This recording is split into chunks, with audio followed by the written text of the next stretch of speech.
Electronics engineering के आज हम उस टॉपिक को डिस्कस करने वाले हैं जिसमें मोस्ट ऑफ द स्टूडेंट्स को कंफ्यूजन होता है कि आखिरकार ये होल्स क्या चीज़ होते हैं। जैसे कि हमें पता है कि कंडक्टर के केस में जो कंडक्टिंग एलिमेंट होता है वो इलेक्ट्रॉन्स होते हैं, पर जब हम सेमीकंडक्टर की बात करते हैं तो हमें पता है कि holes and electrons both are use for conduction. तो ये आखिरकार होल्स क्या चीज़ है जो कि कंडक्टर के केस में नहीं होते, सेमीकंडक्टर के केस में होते हैं, उसको हम डिस्कस करेंगे आज।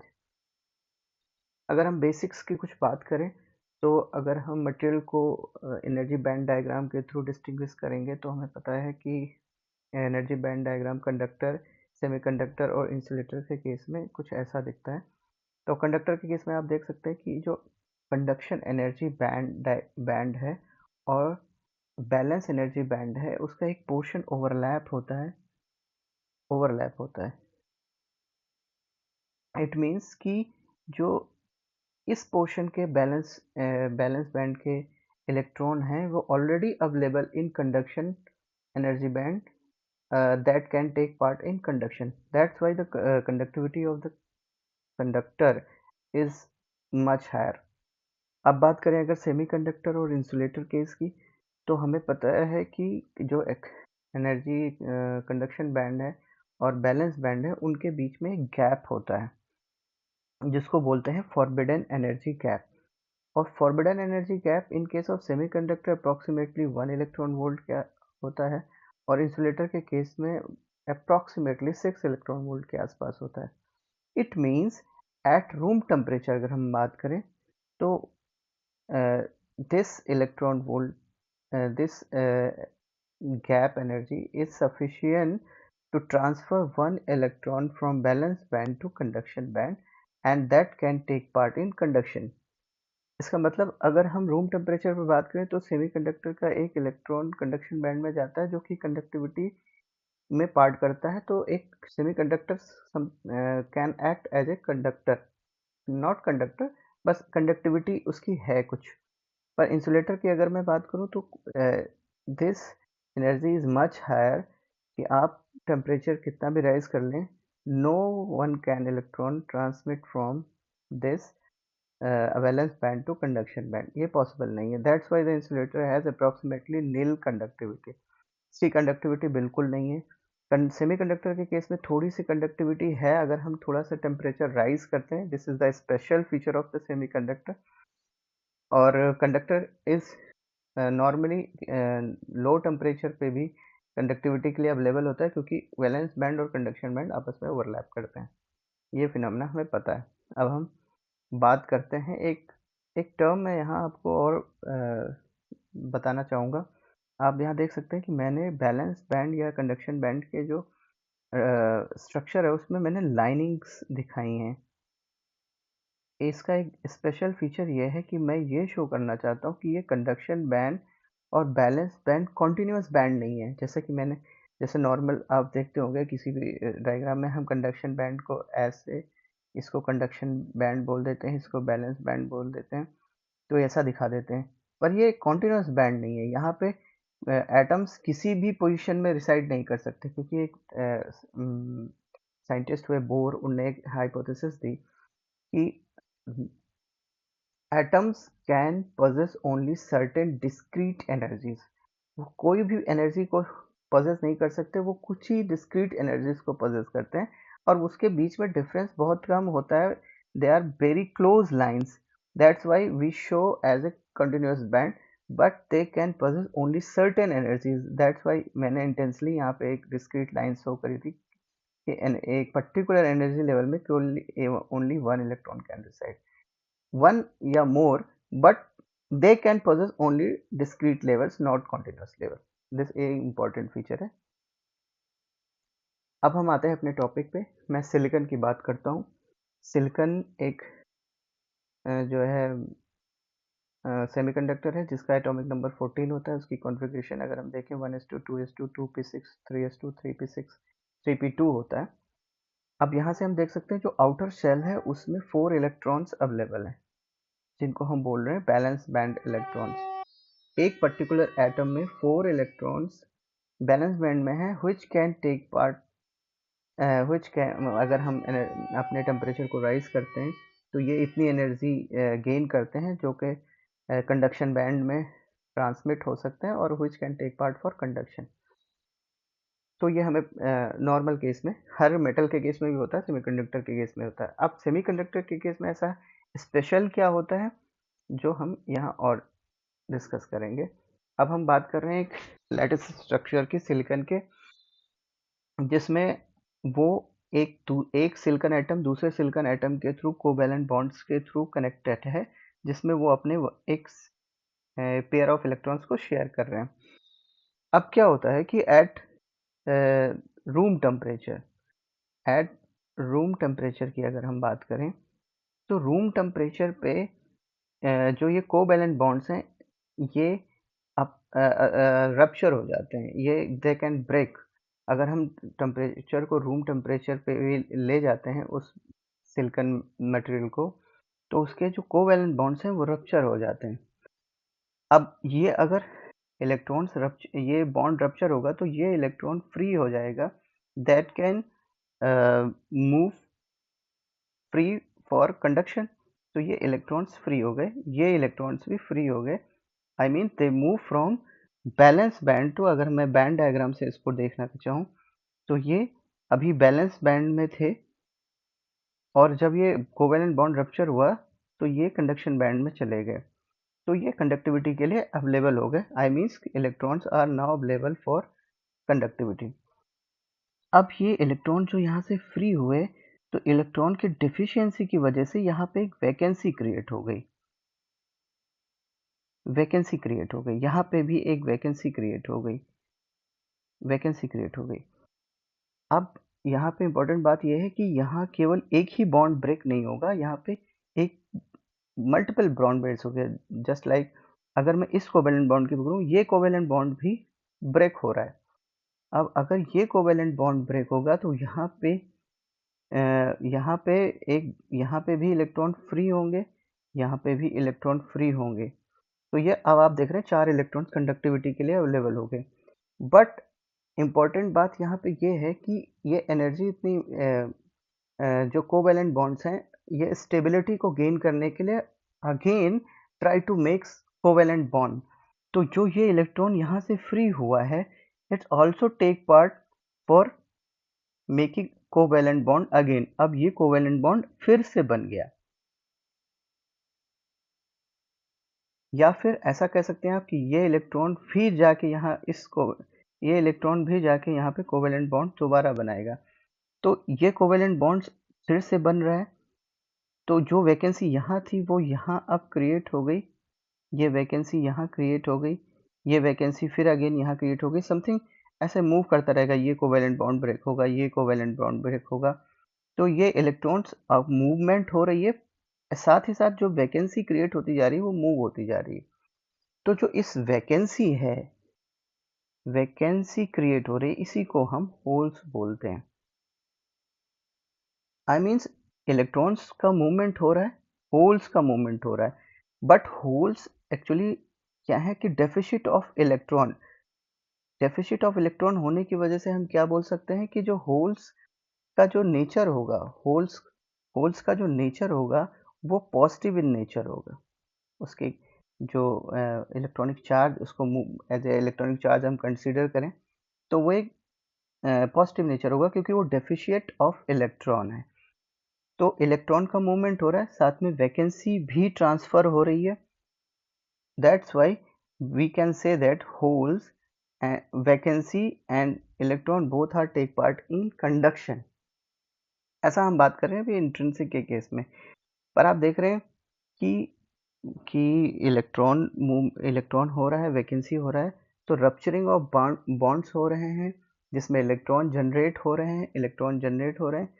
एट द सेम टाइम जो है बॉन्ड्स का फॉर्मेशन हो रहा है और वही सेम इलेक्ट्रॉन जो निकल के जा रहे हैं बॉन्ड को फॉर्मेट कर रहे हैं।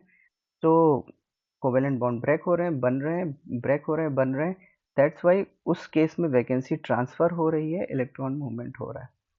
तो अब हम ये कह सकते हैं कि holes are simply a vacancy created during the rupturing of covalent bond of the semiconductor material which is transferred in the material। तो उसमें क्या हो रहा है कि वैकेंसी ट्रेवल हो रही है, तो ऐसा हमें इफेक्टिवली लग रहा है कि एक पॉजिटिव चार्ज जो है मूव कर रहा है। That's why holes are very important in case of intrinsic semiconductor. अगर हम बात करें कंडक्टर की, तो कंडक्टर के केस में क्या होता है कि कंडक्टर के केस में भी कोवेलेंट बॉन्ड्स ब्रेक होते हैं और सिमिलर प्रोसेस होता है, पर वहाँ पे जो इलेक्ट्रॉन्स हैं, जो कंडक्शन बैंड के इलेक्ट्रॉन हैं, कंडक्शन बैंड के जो इलेक्ट्रॉन हैं, वो ऑलरेडी इनकी संख्या इतनी ज़्यादा होती है कि उसके सामने जो ये होल्स जो हैं, वैकेंसी हैं, ये नेग्लिजिबल होते हैं, एकदम ज़ीरो होते हैं। ज़ीरो मीन्स उनके कंपैरिजन अगर हम करेंगे तो बहुत कम होते हैं। That's why we not consider holes for conductivity in conductor. अगर अब हम बात करते हैं, लेकिन हमारे लिए ये इंट्रिंसिक सेमीकंडक्टर इसलिए इम्पोर्टेंट नहीं होता क्योंकि इसकी कंडक्टिविटी इतनी ज़्यादा नहीं होती, क्योंकि जित ये कोवेलेंट बॉन्ड बन रहे हैं, टूट रहे हैं, जो इलेक्ट्रॉन्स निकल रहे हैं वही सेम उसके कोवेलेंट बॉन्ड बनाने में यूज़ हो रहे हैं, तो वो कंडक्टिविटी इतनी ज़्यादा यूज़ नहीं होती। दैट्स वाई फिर हम उसके नेक्स्ट मॉडल की तरफ चलते हैं, एक्सट्रिंसिक सेमीकंडक्टर। उसमें हम क्या करते हैं, डोपिंग का। एक्सट्रिंसिक सेमीकंडक्टर के केस में हम डोपिंग करते हैं। डोपिंग उस मटेरियल से करते हैं, सम अदर मटेरियल्स जिसके बैलेंस बैंड में या तो 3 इलेक्ट्रॉन्स होते हैं या फिर 5 इलेक्ट्रॉन्स होते हैं। उसको ट्राईवैलेंट और पेंटावैलेंट बोलते हैं। तो ट्राईवैलेंट के केस में ये मटेरियल है गैलियम, एल्यूमिनियम, बोरॉन। पेंटावैलेंट के केस में nitrogen, phosphorus, arsenic, antimony, bismuth, ये मटेरियल होते हैं। तो अगर हम अब बात करें पेंटावैलेंट डोपिंग में, तो अब आप देख सकते हैं कि एक ये फास्फोरस मटेरियल बीच में आपस में सिलिकॉन मटेरियल के साथ बॉन्ड बना रहा है। तो अब हमें पता है कि फास्फोरस के पास में 5 इलेक्ट्रॉन बैलेंस बैंड में होते हैं, तो वो चार अपने 4 बैलेंस इलेक्ट्रॉन से तो सिलिकॉन के साथ में एक कोवेलेंट बॉन्ड्स बना लेता है in stable condition, nothing, zero normal. हम वेरी लो टेम्परेचर पे बात कर रहे हैं अभी। तो ये आपस में एक दूसरे से बॉन्ड बना रहा है। अब 1 इलेक्ट्रॉन ऑलरेडी अवेलेबल एक्सेस, जो किसी से बॉन्ड नहीं बनाया, इसलिए इनस्टेबल केस में है। इसको हल्का सा भी टेम्परेचर राइज अगर हमने दिया, तो ये electron already move from valence band में भी है, पर ये बॉन्ड है फॉस्फोरस के साथ, हल्का टेम्परेचर मिलते ही ये आपके कंडक्शन बैंड में चला जाएगा। तो ये ऑलरेडी अवेलेबल है फॉर कंडक्टिविटी। 1 पर फॉस्फोरस मटेरियल, एक फॉस्फोरस एटम्स की अगर मैं बात करूं, तो उसके साथ एक इलेक्ट्रॉन ऑलरेडी अवेलेबल है for conduction without any rupturing of bonds. अब द सेम प्रोसेस जो हमने यहाँ देखा था कि हो रहा था सिलिकॉन मटेरियल में, वो सेम प्रोसेस यहाँ भी होगा। Rupturing of bonds, electrons will free and vacancy will created, और ये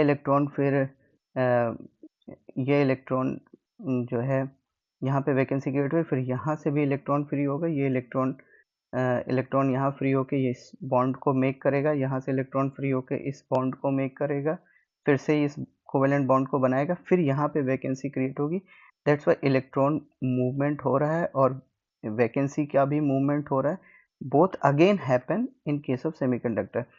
बट वन मोर थिंग, यहाँ पे पेंटावैलेंट में क्या हो गया कि ऑलरेडी एक इलेक्ट्रॉन है। जो चीज़ इंट्रिंसिक के केस में हो रही थी, इंट्रिंसिक सेमीकंडक्टर्स के केस में जो हो रही थी, वो अगेन यहाँ पे हो रही है, पर 1 extra electron are available for conduction. That's why the conductivity of extrinsic semiconductor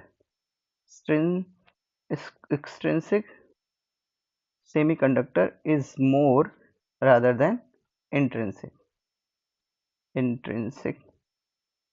semiconductor की जो कंडक्टिविटी उससे ज़्यादा हो रही है। अब हम बात करें ट्राईवैलेंट डोपिंग। अगर हम ट्राईवैलेंट मटेरियल की यूज़ करते हैं just like gallium, aluminium, boron, तो यहाँ पे एक बोरान मटेरियल है। इस बोरॉन मटेरियल ने, इसके पास केवल 3 अवेलेबल हैं इलेक्ट्रॉन। तो यहाँ पे क्या हो रहा है कि ऑलरेडी उसने ऑलरेडी कोवेलेंट बॉन्ड्स सिलिकॉन के साथ बना लिए, 3 बॉन्ड बना लिए, लेकिन इसके पास अभी भी जो है एक इलेक्ट्रॉन्स यहाँ अवेलेबल है जो कि बॉन्ड बनाने के लिए रेडी है। इनस्टेबल केस में ये चाहता है कि मैं अदर मटेरियल के साथ बॉन्ड बनाऊं, तो यहाँ पे एक रप्चरिंग ऑफ बॉन्ड होगी। वो इलेक्ट्रॉन बोरॉन रिसीव करेगा और यहाँ पे कोवेलेंट बॉन्ड बनाना चाहेगा सिलिकॉन के साथ में, तो यहाँ पे एक वैकेंसी क्रिएट कर देगा, यहाँ पे एक वैकेंसी क्रिएट कर देगा। या फिर ऐसा कह सकते हैं कि ऑलरेडी यहाँ पे एक जो है एक इस स्टेबिलिटी प्राप्त करने के लिए उसने एक यहाँ पे कोवेलेंट बॉन्ड को ब्रेक किया है और यहाँ पे एक वैकेंसी क्रिएट कर दी है। तो ऑलरेडी इन नॉर्मल स्टेज आप देख सकते हैं कि एक vacancy I mean hole is already available for conduction, यहाँ पे अवेलेबल है। अब सेम प्रोसेस जो इंट्रिंसिक के केस में होता है, रप्चरिंग ऑफ बॉन्ड, यहाँ से इलेक्ट्रॉन निकल के यहाँ पे कोवेलेंट बॉन्ड को फॉर्मेट करेगा, फिर यहाँ पे एक वैकेंसी क्रिएट करेगा और इलेक्ट्रॉन जो यहाँ से निकला ये यहाँ से यहाँ मूवमेंट इस बॉन्ड्स कोवेलेंट बॉन्ड से इस कोवेलेंट बॉन्ड के लिए मूव हो रहा है। तो एक इलेक्ट्रॉन्स भी अवेलेबल हो रहा है एंड एक होल आई मीन वैकेंसी जो है अवेलेबल है, जो इंट्रिंसिक के केस में होता है। पर एक्स्ट्रा एक वैकेंसी यहाँ अवेलेबल है due to formation of covalent bond with boron with the other silicon material. That's why in case of trivalent के केस में holes are more than electrons की वजह से इलेक्ट्रॉन्स से ज़्यादा होल्स वैकेंसी अवेलेबल होती है। बट इन जनरल आप कह सकते हो कि एक बोरॉन एटम पे एक boron atom is equals to 1 extra hole. तो जितने आप डोपिंग करेंगे उतने होल्स आप एक्स्ट्रा ऐड कर देते हैं जो कि इंट्रिंसिक से ज़्यादा होते हैं। तो दैट्स वाई ट्राइवेलेंट डोपिंग में भी आप देख सकते हैं कि कंडक्टिविटी थोड़ी बढ़ गई है। अब इन जनरल अगर हम बात करें तो आप ये इन जनरल हम ये कंक्लूजन निकाल सकते हैं कि एक्चुअली होल्स क्या चीज़ है। Holes is simply a vacancy created by the rupturing of covalent bonds and इस कोवेलेंट बॉन्ड्स की जो मूवमेंट हो रही है विद इन द लैटिस, इस वैकेंसी के मूवमेंट को ही होल्स का मूवमेंट बोलते हैं कि holes are also take part in conduction. Simple सा आपको फंडा समझ में आना है कि जो कोवेलेंट बॉन्ड्स हैं, ये जो कोवेलेंट बॉन्ड्स हैं या these are the bounded electrons. तो जो ये बाउंडेड कोवेलेंट इलेक्ट्रॉन्स हैं, इनके रप्चरिंग और फॉर्मेशन के ड्यूरेशन में वैकेंसी जो क्रिएट हो रही है और वैकेंसी जो ट्रेवल हो रही है उसी को हम बोलते हैं होल्स बोलते हैं। तो अगर इस स्ट्रक्चर में हम देखेंगे तो आप ये देख रहे हैं कि अगर मैं बैंड डायग्राम से इसको समझने की कोशिश करूं तो ये है कंडक्शन बैंड, ये है बैलेंस बैंड। यहाँ पे इलेक्ट्रॉन्स अवेलेबल हैं जो कि जब यहाँ से रप्चरिंग ऑफ कोवेलेंट बॉन्ड हुआ तो वो कंडक्शन बैंड में गया, पर सेम इलेक्ट्रॉन अगर अदर इलेक्ट्रॉन इस वैकेंसी को फिल करने के लिए आएगा तो यहाँ पे क्रिएट करेगा। तो at same level of valence band holes are travelling at the valence band and conduction, और जो इलेक्ट्रॉन यहाँ से जंप करके आपके कोवेलेंट बॉन्ड्स में जा रहा है, सॉरी कंडक्शन बैंड में जा रहा है, वो these are available for conduction of conduction. So conduction of electrons are available in conduction band and holes are available in valence band. Okay guys, अगर कोई और कन्फ्यूजन है तो आप हमें शेयर कर सकते हैं, मैं उसको आपको कवर कर दूंगा। Thank you.